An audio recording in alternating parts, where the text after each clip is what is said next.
Hey guys, before we start the show, I just want to give a quick shout out to another podcast. Hey, don't forget to check out the Pacific War podcast week by week in association with Kings and Generals.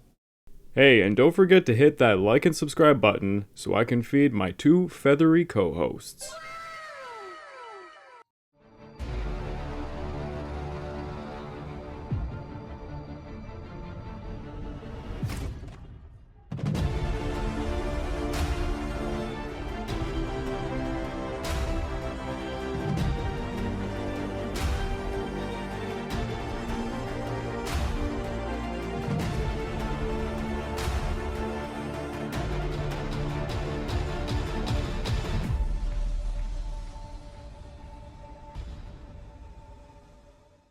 Hello there, welcome to the Pacific War Channel, the channel where we cover the entire history of the Asia-Pacific War from 1937 to 1945, and all the major events that led up to it. Today, I am here with my fellow co-host, Justin. What's up, ladies and gents? It's been a while. Good to see everybody. Welcome yet again. Julian! I don't know where I felt like I could get a little drink around here, do you, bud? Always a pleasure. We are talking about what is quite honestly the most important event in modern Chinese history, the May 4th movement of 1919. Yep. Which, ironically enough, was really good to pitch on May 4th because of Star Wars Day. Yep. It did a lot for the algorithm, I'll say that much. Especially with a Star Wars thing coming out. Yeah. Are we excited? I'm excited. We haven't seen the first two episodes, No, I have not yet. I hate those cliffhangers, man. I gotta wait and binge a good chunk of it at once, otherwise I'm gonna be very upset. I mean, anyone watching this, if you also watch the Wizards and Warriors channel, it was me doing that long format video essay, which was an hour-long video, which we were pretty scared about doing. It's uncharted water, and it's hard to pitch long-form content, but I hope you enjoyed it. I was tortured recording that one, and it took me a long time to write that script, so it is what it is. I'm not watching it, and I'm telling you now, if you spoil anything, I will hurt you. Oh, there's a lot to spoil. Yeah, exactly, So, for those who aren't used to these older podcasts that we've been doing for quite a long time, because I think there's been a few podcasts for the Pacific War that are just general subjects. It's been a while since we've done an episode review one. yeah, it's been a little bit. We've been busy, but... Yeah. What usually happens is I have my guest, Justin, just go through, what he liked, what he didn't like, what he learned from the episode, followed by a lot of stuff that didn't make it into the episode, because as you can imagine, I write a ton, and it can't make it into the cut, because the episode, I think, was like 14 minutes or something. Yeah, it wasn't a very long one, which I am glad you brought those times down. It's easier for those of us with short attention spans. Intentional, because a lot of people were saying they're too long, these episodes, and let's be honest, on YouTube, the shorter the better. I have a very short attention span. But our point is very simple. You see, when... Oh, look, a bird! To be honest. Yep. And at the end, I answer audience questions or just weird comments I get on the episode itself. Those are always fun.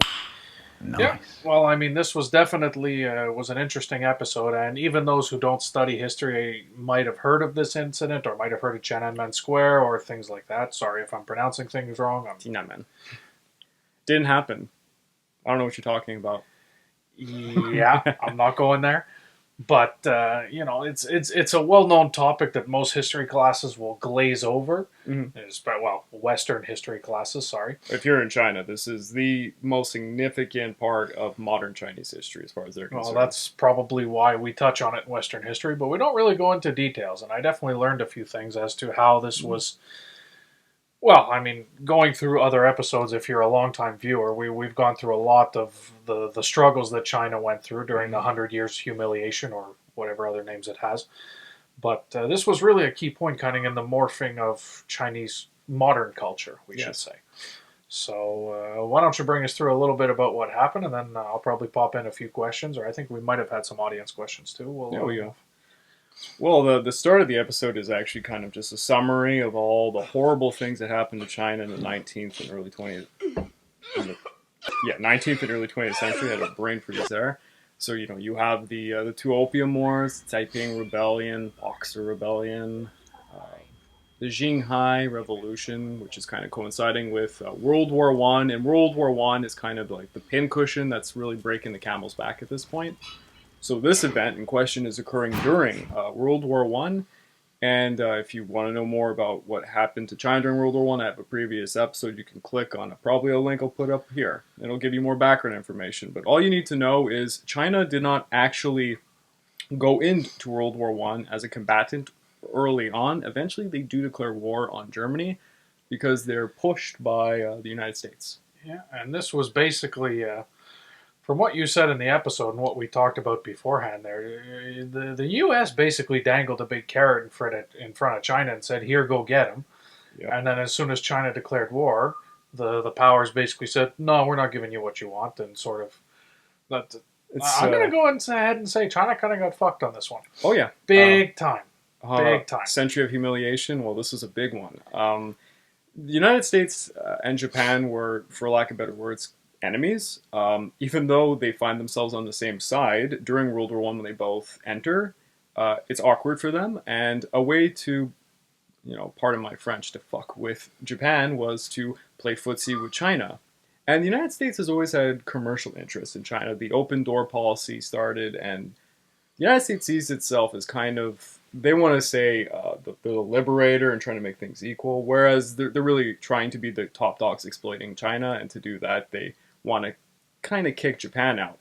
And during World War One of the first things that happens is Japan sieges the German colonial possession of Qingdao, is how it's supposed to be pronounced. And they inevitably end up having control of it for all of World War One, and this is going to extend until 1922. And Shandong province, for that matter, Japan gets its little fingers in everything. They start buying up railroad networks. They start, taxing Chinese citizens, which is a real messed up one. And they're pretty much taking over the area. And I can see how China would not be happy with that. And particularly the people of China were outraged because it was the 100th time they've seen their government get trampled upon without really doing anything. So, in the episode, as I put it forward, everybody is looking forward to the moment China enters World War I, and they're all thinking to themselves, the United States said it to them, actually, quite frankly, you'll have a chance to go to the peace table and, try to get something. Yep. And everyone in China was ecstatic. When World War I ended, there was a huge, there was like a celebration for a few days, food, everything was going out. People were ecstatic. And then they went to the delegation at Versailles, and the great powers completely laughed at them and didn't give them a single thing that they wanted. In fact, to humiliate them further, they had made promises with Japan so that Japan could keep Shandong province, and they ended up giving it to Shandong, to Japan. And it's actually something Britain did to quite a few countries during World War I. They promised everybody the same thing, and Yeah. And that's that's quite bad for China. Now let's talk a couple of minutes about how important the Shandong province was back then to Japan, to China. Was it a big trade area? Was it a big railway central? What was so big about the Shandong province? So anything you're looking at in China on the East Coast is important because, rule of thumb, the further west you go in China, the less developed, especially at this time period. To this day, it's kind of still the same situation, and everybody wants to be on the coast, of course. So all the railroad networks, they actually kind of start off in this area, and they go up to like Manchuria, etc. So it was important for railroads. It was also a port city. Mm-hmm. So they had Xitao. It's the base of the major rivers that go like closer to Beijing. It's near Port, what the Russians would have called Port Arthur, Danian, and that's an important, place as well. We've talked about Port Arthur a lot in other episodes, but either way, I think we've gone through a lot about how port cities are key. Yes, because if you control the flow of product in general, doesn't matter what it is, if it's food, if it's goods, if it's minerals, if it's people, anytime you control the flow in and out, you control the money. And you can tax it any way you want. You can put quotas. You can stop it, start it. You're in control of everything. So, and there was fear of encroachment by Japan much further before in history, starting with Manchuria, and also if you want to consider the situation of Korea, Japan has basically it is a colony of Japan's by this point. So when you're getting past 1910, Korea literally just becomes it's annexed by Japan. So for the Chinese and the Chinese government, it's terrifying. It really is Japan just slowly building this presence in the area and taking over, and that actually was what Japan was doing too. Yeah, well, we've talked about it again many times, how this is the period where Japan was really starting to overtake China quite a bit Big time, big time. as the big boy. I mean, China's completely fractured. They're in a warlord state. They don't have a unified government. It's rough for them. Well, it's important to note this is the messy time. So the warlord era is only beginning right now. So when this is all happening, midway through kind of World War One, and during the May 1919 event, the May 4th event, this is when the warlord era is actually really kicking off. Yep. So it's actually really it's confusing to teach this in a lot of ways because there's so many different aspects. Like a lot of people, if you're learning about this in China, you want to probably emphasize that this is a cultural revolution. Like this is a huge movement that's changing society for China. But in international politics, in geopolitics, it's like there's a situation where there's a shift paradigm where Japan is actually becoming really strong on the mainland of Eurasia now. Russia's receding, and because it's the Bolshevik government now, it's it's communist government, and the key players who have these parts of China are all busy with World War One, and they can't really take care of their areas. For example, Britain still has Weihai at this point, which is actually really close to Tsingtao. It's a really messy time. Yep, definitely not easy. So let's get into the actual movement. Obviously China's not happy about what's going on. U.S. kind of U.S. and the powers in general made a lot of promises, and then China showed up and more or less left empty-handed. But also they were asked to sign treaties and go. How could we say this to give in to certain demands, which we can say were pretty vastly unfair. Oh yes. So it's already been said in my World War One episode, but probably the most important thing about World War One when it comes to China and Japan is the infamous 21 demands. Yep. So Japan was being an opportunistic nation. They saw that the other great powers couldn't do anything at the time because they were too busy with the war in Europe. So Japan made these unbelievably and unrealistic demands of China, which would have basically made China, for lack of better words, a protectorate. Like Puerto Rico is to the United States. Mm-hmm. Sorry to say this, Puerto Rico, it's kind of a similar situation. And, China, they tried to resist. They managed to get some of the most egregious demands out of there, and it became the 13 demands, and Yuan Shikai ended up signing this before dying. And it's actually this guy who kind of single-handedly destroyed everything. So in his last 2 years of life, sorry for my parrots in the background, he grabs the presidency of China. He decides that's not enough, and he elects himself as this emperor. He dies soon after, anyways. But by the way, did you know I'm the Emperor of Canada now? Yeah, sure. I decided that's okay. Trudeau. Oh yeah. We'll touch on that one. We'll talk about tyrants later. But Yuan Shikai, the only way he was able to control, and he basically didn't have any control of the rest of China, was he made military governors everywhere. So warlords, basically, strongmen. Yep. And these guys had allegiance to him because he was a strongman himself. He had control of the Biang army. So he had the strongest army, so he was top dog. The second he dies, all those people he set up are like, well, I got a piece of my pizza, and I'm going to try and take everybody else's piece of the pizza, and they all were fighting each other. Yep. And that's what's going to happen. What began the warlord era, yeah. Until 1928, this is what's going to occur. Until some of the top warlords end up winning.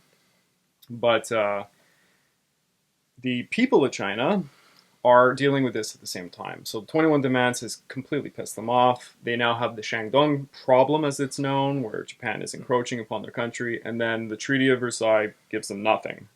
They also find out that their government signed a private deal with Japan during World War I, trying to get Shandong province back, but at a later date.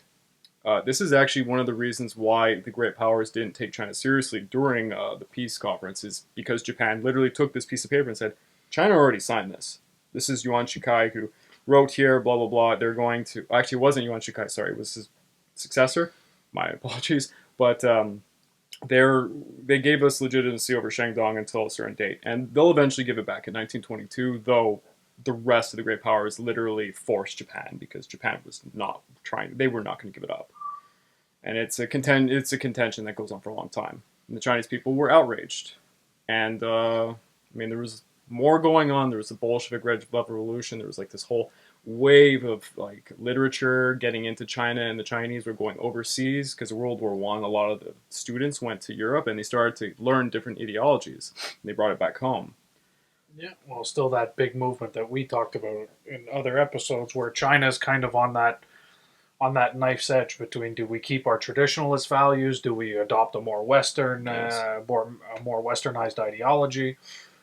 Obviously, some Western nations and some European nations had advanced a little bit farther in terms of industry, in terms of commerce, things like that. And they were deciding which side of the which fork in the road they wanted to take, which is very, very tough for people to go through. And the crux of it and how this movement begins is it's a student movement. And like Justin said, they read a ton of literature, such as Karl Marx, Engels, and such. And, they learned about capitalism, any of the famous Western literature pieces you can think of. They read it and they were influenced by it. And they said to themselves, well, China has been living by this like notion of Confucianism for a very long time, and it's basically what the students were saying is it's run its course.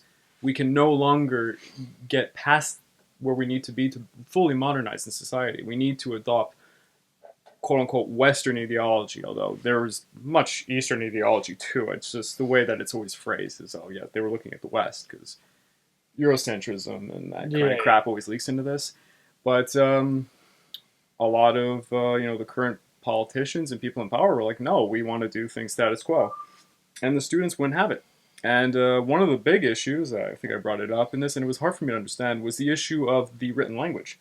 So they wanted a vernacular language, and I'm still confused as to how this all works. But basically, from what I understood, the old writing style was something that was kind of it was almost to my ears and to my eyes, it looks like it was Shakespearean the way they would used to speak. Okay. And it didn't work. It didn't match how people were actually speaking the language because the language had evolved over the 1,000 years. And there was different dialects like Mandarin, Cantonese, like all these different dialects. So a lot of the people couldn't understand how this was being written, and it just doesn't work with the way the language was. So they needed a new modernized version of the language. That's a big thing the students they did get. It did happen, and thank God, because I think it made everything much easier for them. And well, there's also some famous people that kind of got involved, such as I think I mentioned him, one of the deans of literature at the University of Peking. I know a guy. He made a comment on the video, and I was wrong. I'll get into it in part two. But he wrote some really influential magazines that talked about the principles of Marxism. And this really ignited a lot of people's, ideas of the world, because they had never even heard such things as like the workers have rights and, trying to seize the means of production and such. So the foundations of the CCP actually begin here. This is how it's founded. Yeah. So we have a bunch of angry students who decide to start protesting. Now, this is where we get into a little bit of, I don't want to say a moral dilemma, but, as protests tend to happen, things get a little bit out of hand. Yes, they did. They get very out of hand very quickly. We get to burning buildings and, Yeah, they went after they would have called them the corrupt politicians. The guys who were dealing with the Japanese, Japanese sympathizers, we'll call them political people. They burnt down some buildings, and the students got out of hand. Mind you, it wasn't terribly bloody. There technically were fatalities if you want to argue it, but no, technically they killed some people, but it's not a big deal. I mean, it's just not many people died in this, but a lot of students got beat up and a lot arrested. Yeah.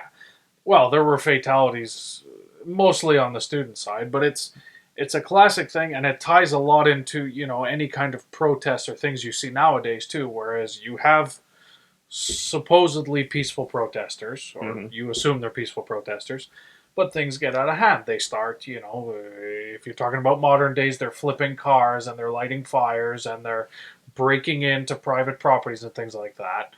And, this is a very similar thing. So then what does any sensible government, town, or governing body decide to do? Well, police and military intervention. Yeah, of course. Because obviously civilians aren't going to handle these civilians who are getting unruly and out of hand. but then the situation just keeps escalating. And it's almost a who threw the first punch or who stepped out of line first. You know, obviously you never think casualties should happen in a protest, but yeah, you also don't think buildings should end up on fire. Hey guys, it's funny, these people, they go to sleep, they think everything's fine, everything's good, they wake up the next day and they're on fire. But the most significant thing about all this was that while it began in the May 4th, the emergence of it was a student protest. It got to the workers. Yep. And the working class was outraged by the fact, the government went against the students. So the workers, who were strongly emphasized by Marxism at this point, they began to protest as well. Most of them were in Shanghai, but it was widespread around China. But everyone talks about the incidents in Shanghai, particularly. It was a business sector, that's why. And not only did they back the students, but they started stacking their own demands on top of the chit, didn't they? It's just, for example, to make a modern comparison that's ironic. The trucker protests that we saw in Canada were both Canadians. While it initially was, a few truckers who they chose not to get the vaccine, and the message was they didn't want to have the vaccine to go through the borders, it actually grew to this enormous thing there was a lot of different reasons why people were involved in this. And, it just goes to show you what was the initial cause and reason changed to just a blanket of all this sorts of stuff. Like, it became like an anti... Yeah, the end goal seems to get kind of blurred in these things. Yeah. And, I don't want to say people are jumping on the bandwagon, but they kind of are. No pun intended, considering a truck freaking... yeah, that's pretty funny. But, and again, we're not trying to get on either side of the moral debate either. Just saying that it's, the end goals and what the movement is really about tends to get very murky in these situations, especially when military intervention and then actual fighting starts to break out. Then you get people who don't care about the original protest cause, but they're mad because other citizens are getting hurt for no reason. Yeah. And it just snowballs into this giant flustercluck of an event. But again, this is an event that has very, very big impacts on modern day China, both culturally and politically.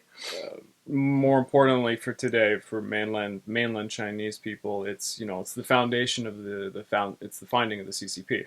So Mao Zedong was actually part of this. He was very young. Of course, he was greatly influenced by the man who was in particular the man that was the dean, not of Peking University, but of a part of it, because this is a mistake I made in the episode, and I do apologize for that. It turns out a lot of the sources I read got it wrong. So, my bad, I read them, and I finally found a Chinese source that set me straight. And Mao Zedong was kind of like a fanboy of this guy, and he was the guy that wrote the magazine that was talking about Marxism. And Mao Zedong, eventually, he went back home, and he brought it to his own, congregation, we'll call it. He started to preach, and he got a lot of people on board. And interesting enough, I didn't really know this until I had to do the research now. He strongly emphasized the role of women in all this, and how they should be equal. Because part of this movement was the movement to have representation for women. Because, my God, before this movement, women had talk about no rights. Like for us in the Western world at that time, for China it was ridiculous. Even worse, yeah. Oh, it was incredible. And by the end of this whole event, it's kind of overshadowed by the fact that they fall into the warlord period. So the government is almost like a joke. It has no control over anything except for kind of the area around Beijing.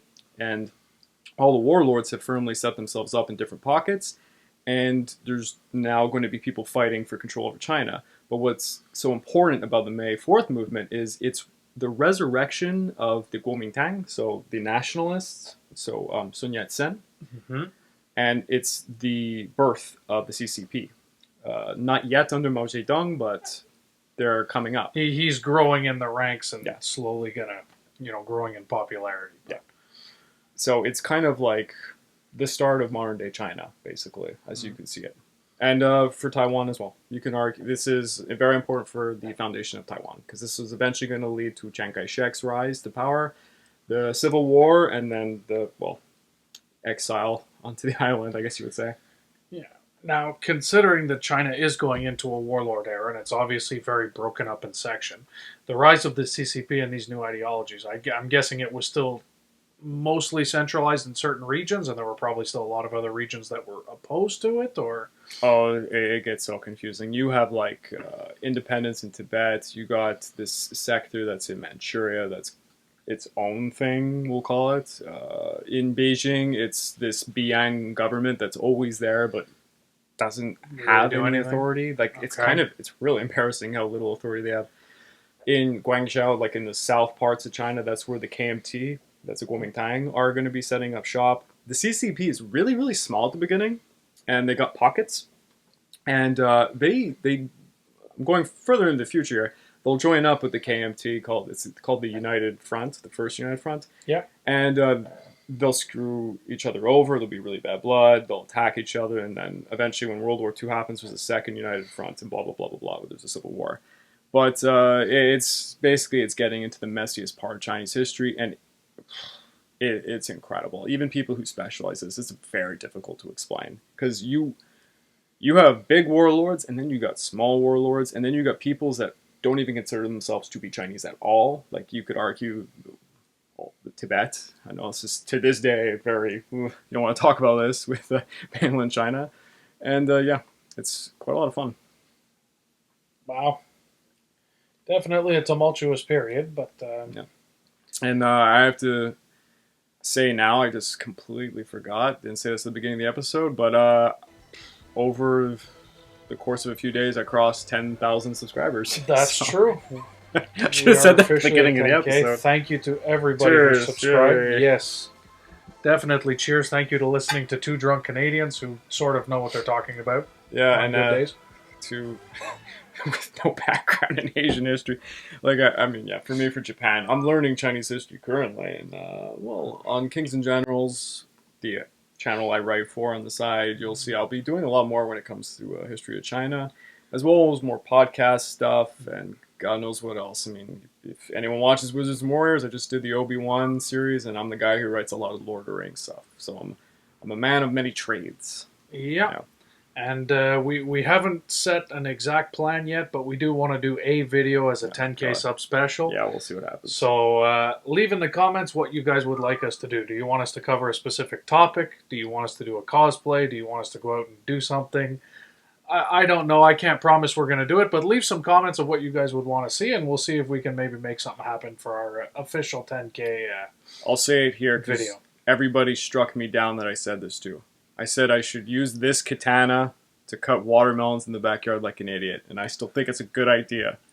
Whatever. That's my. I want to go on record to say I was one of the ones that said that was a stupid idea, but it's we're here because of you guys. Obviously, at least 10,000 of you somewhat like our content or hate it enough to subscribe so you can shit talk us on a weekly basis. I honestly, But- I haven't been getting a lot of hate comments for quite a while now. I'm very surprised. What, ever since you got called a Bolshevik carpetbagger? Because that one was pretty funny.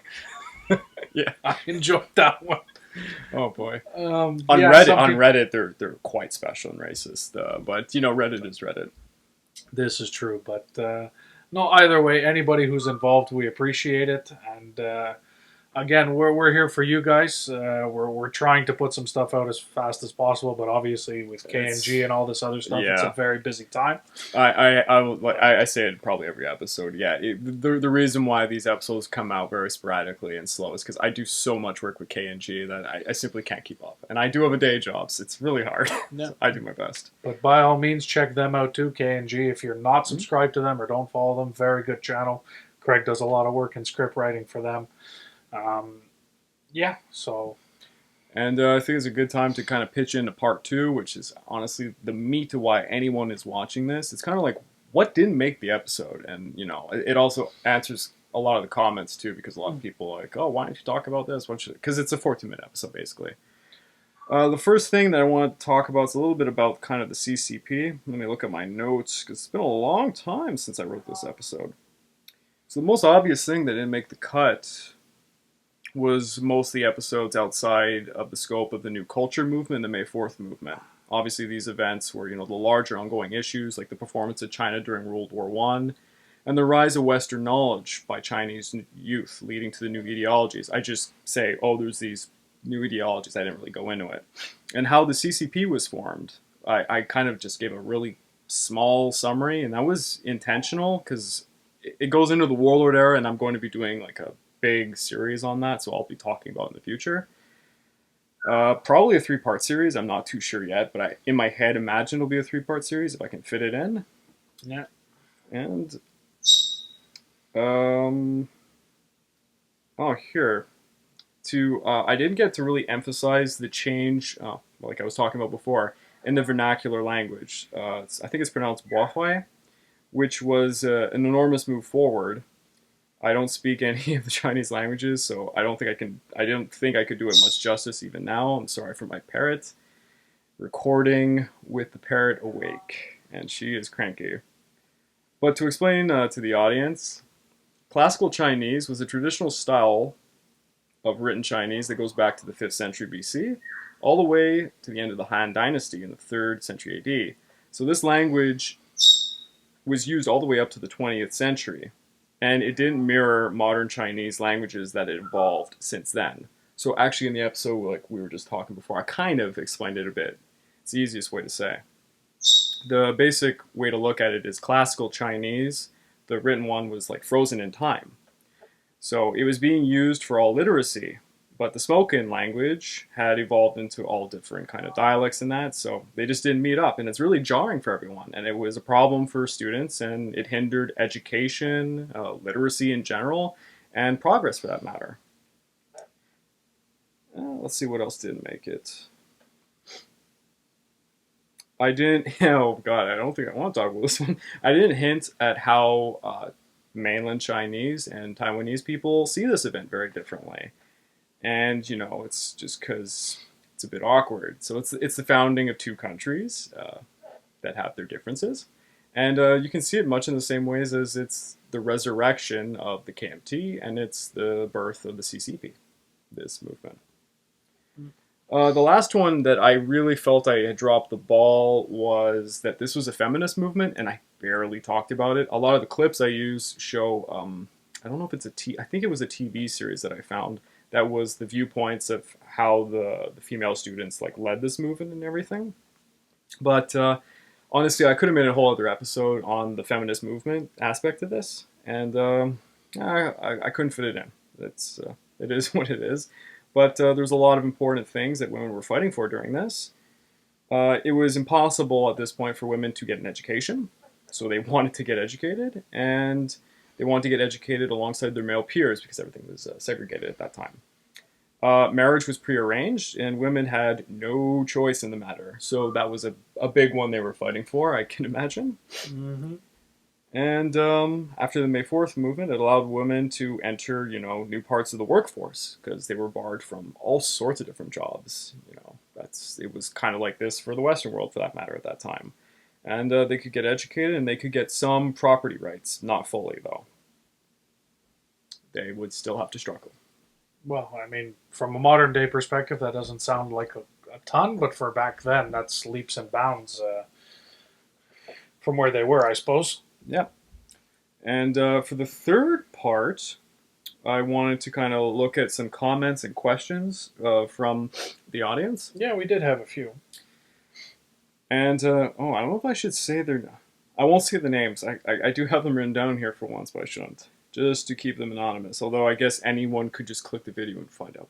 Just say their names, for God's sake. If you didn't want your name known, don't leave a comment. Someone named Brian M. John Kie was, that's not how you pronounce that, Chiri, I think, had also signed the Nishihara loans, which protected Japanese interests in Shandong.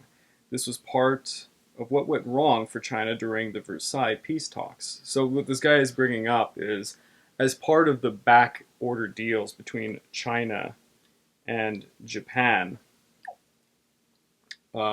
this was the loan aspect of it. So what Japan was doing was, Japan was currently loaning money to China to help their modernization process, and they were blackmailing them during the Shandong problem crisis to say, like, we will stop loaning you this money if you don't let us do certain things, and that was like having units in Manchuria and keeping Shandong for longer.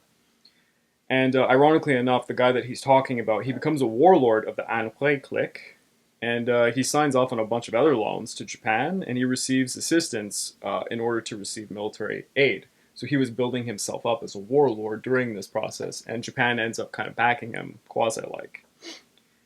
And in order to do that, Japan receives confirmation of its claims over the Shandong province, including the railways, additional rights in Manchuria.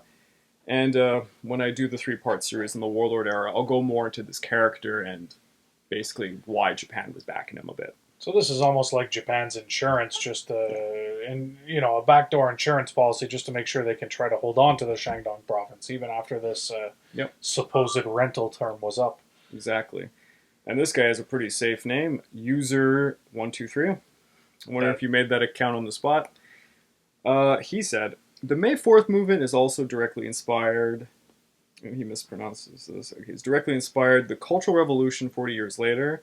They had almost identical messages. A lot of people in the West simply don't understand that for a long time, a good majority of Chinese people think traditional culture and Chinese is backwards and needed to be discarded because for a very long time China was weak because of its traditions. And obviously, English was probably his second language. No, he's most likely a Google Translate, but he's basically kind of like explaining what I try and touch upon in the episode is why the students and a lot of people in China saw the need to throw away like the old traditions and Confucianism, and that it didn't work in the new modern age. It really was jarring. Like there was a lot of odd custom. Not odd. There was a lot of customs involved in Confucianism that just didn't work in modern society, and yeah, it was pretty weird. And do I have any more information on this? Traditional culture holding back is it was alien to Western thinking, and it continuously looked back fondly on the old days. And after being abused during the centuries of humiliation, Chinese society, notably the youth, were simply trying to rationalize what was occurring to their nation. So they're kind of looking for a scapegoat as to why all these bad things were happening to them. Right. Looking for somebody to put the blame on. Yeah. And, well, they got their way with the cultural movement. Yep. The next comment was just, it's Gubrik. It's some kind of, like, guy who just wrote a bunch of letters. He said, pretty good video, concise, informative. The use of memes is okay, but I would suggest you hold back on the use of video and sound memes, as it somewhat ruins the pace for me and makes it harder to follow. The longer they are, the more they distract the flow of the story, especially if it doesn't add anything informative. Yeah, I was testing a lot of grounds with this video. As anyone who's seen my work probably could tell, I really went hard on the comedy on this one, and I know I can already see some things that worked and some things that didn't work, and I assure you I will fine-tune it, but I really do hope to make it kind of more funny and entertaining, even though a lot of these topics are morbid as hell. Try to liven it up a little bit. I definitely went off the rocker on this one. I mean, I really put a lot of memes and stupid silliness in it. It's what happens when you're sleep-deprived and editing videos. Yeah, I probably look terrible right now. I have been working since 5 a.m. today. This one is now 6 a.m. today. Oh, sure. This one is from Hino the Third. Good video, but I would advise to tone down the amount of memes you use. They hurt the pace of the video. So just like the second guy, This guy commented, Blashibo Star Wars was wild during World War II. So yeah, I'm gonna have to acknowledge I put this out on May the 4th. Duh, of course I'm going to put out May the 4th. It's just really convenient. And did I put some of the keywords, May the 4th be with you? Well, yeah. I did what I did. And you know what? The analytics were really good for this. And I could see that the average view time was pretty good too. So people watched. Maybe I got some people who don't know anything about Chinese history interested in Chinese history. So there. God forbid anyone on YouTube clickbait somebody, right? Yeah, seriously. Meek Kim said, I can already hear you guys being banned in China. Yeah. To be straight up with everybody, I check my analytics all the time, and mainland China doesn't even come up. Like, I get a few Taiwanese viewers. I get a lot of Filipinos and a lot of Indians, but it's not really possible to gauge people who are in China for outside of China. Sure, there's probably many, but you have to go on Youku to really get the Chinese people to watch. That's like their YouTube. On YouTube, it's tricky to get mainland Chinese to watch your stuff. Uh, yeah, I'm never going to be able to get that as much as I try. Next one, Codillo. What is the name of the movie? Okay, so the main movie that I used for a lot of the clips was God, I don't remember. I gotta go to my notes. Here it is. The Beginning of the Great Revival from 2011. Yes, it's actually surprisingly a good, accurate view of the event because usually historic films are terrible, and I'm just gonna go ahead and say it. A lot of Chinese historic films really blemish a lot of things. This one was pretty good. It heavily emphasized Mao Zedong a little bit too much, in my opinion, because he's not one of the main guys that's forming the CCP at this time, and I mean I know why they had to highlight him, because he's such a huge figure and everything, but they probably could have gone more into other people. And yeah, that's the name of that movie. I always get a question about what is the movie or the series I use every single video. So people are always interested. I do a lot to try and like find good cinematic representations of this. If there isn't combat footage, if it's like a combat footage thing, In the future, we should try and pin it in the video description so people. Well, it's at the end. It's in the bibliography, we'll call it, the end. So it's there, but no one watches that part. We didn't stay for the credits, guys. Marvel has taught you nothing. And last but not least, I think I've said it 3 times. There was a guy that corrected me. I was wrong. This guy was on Reddit. Chen Zixu, I believe that's how you pronounce his name. I apologize if I'm saying that wrong. Google Translate is what has been helping me with the pronunciations for a lot of the names. He was not the dean of Peking University. He was the dean of the School of Letters at Peking University in 1917. My bad. The sources Basically, head of a department. Yeah, exactly. The sources that I was using, which, funny enough, were academic papers. A lot of them, it wasn't books for the most part. They made this error too. So, yeah, whoever, if you're watching this right now, start shouting it more. Because a lot of people made this mistake, and can't all be perfect. And certainly, I'm learning Chinese history as I go, and I specialize more in Japanese history, so I learn something every day. Yeah, we do make mistakes. Like we said, we're always open to comments, questions, suggestions, but we do the best we can to kind of make the topic understandable for the generic viewer, especially since I'm not a history guy either, so we need to dumb it down for me.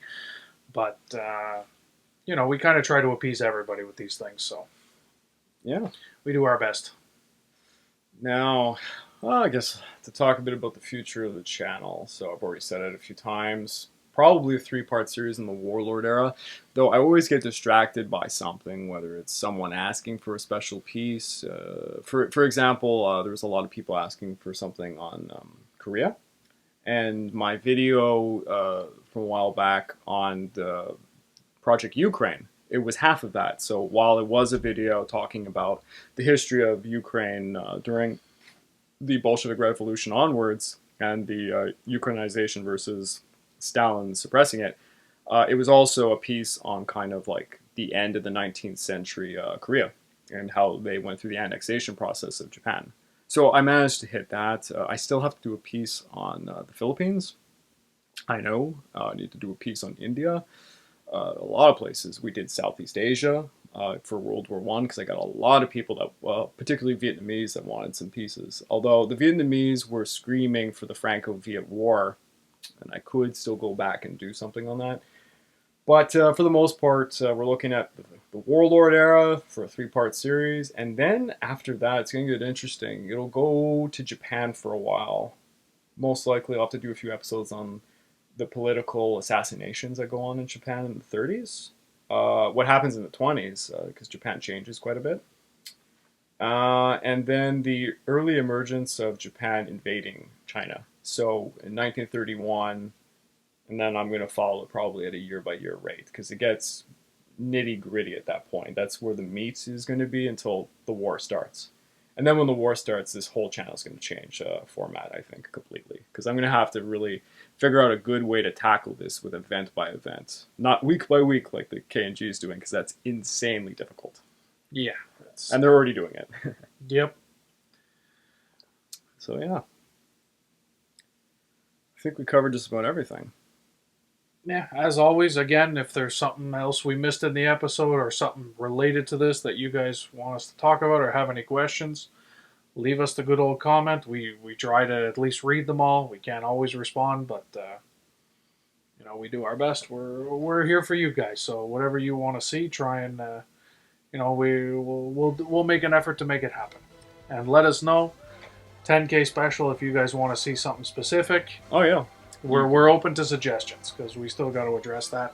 Thank you guys again for 10K subs. That's incredible. And as always, please let me know what you want to see. Because as you know, in the new kind of podcast format, we tackle any question. I'm not going in a chronological order like these episodes are. So if you want to hear about something obscure, maybe you want an episode on, I don't know, Unit 731 or something, so I can get banned on YouTube. I can do that. We'll have an episode coming out. By the time this premieres, it'll be out, so I can say this. It's on why is the war in Europe for World War II more popular than the Pacific War with my friend Ian. So that was a question that someone from KNG had asked. There's many from KNG, but please, on YouTube, leave a comment. Might become an episode. Yep. Thank you, guys. I'll see you next time. Cheers, guys. Hey, and don't forget to hit that like and subscribe button so I can feed my two feathery co-hosts.